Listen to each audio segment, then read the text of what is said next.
Оқушылар, қалдарыңыз қалай? Бүгін жаңа сақырып 1A New English File Degree Advanced Reading and Speaking оқы және сөйлесе. Think of a person you consider to be successful.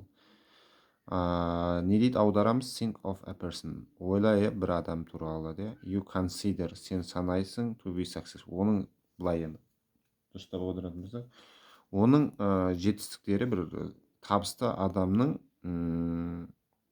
туралы ойла дейді. Think of person, табысты адам туралы ойла. Consider, санайсың де. Табысты болу неден деп ойлайсың деген ойла дейді. What makes you think they are successful? Не жасайды? What makes, не жасайды? You think, сен ойлайсың, they are successful, олар табысты болу үшін не жасайды дейді.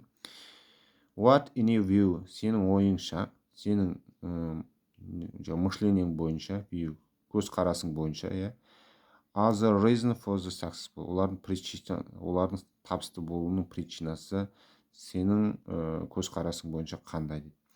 Енді бүйтеді. Read the article дейді. Read деген оқы, the article деген мына жерде статьялар, article деген мақала деген сөздер де.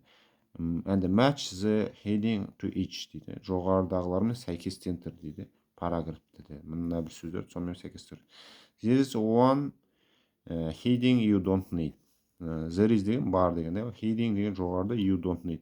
Біреу керек емес, біреу артық, осын тастау керек. Енді сабақ қызық болатын болса, қызатын болса, онда лайк басып, комментарий жазып кетеміз. Келесі сабақ тақырып ары қарай түсіретін боламын келесі видеоларды. Жақсы, назарларыңызға рахмет, сау болыңыздар.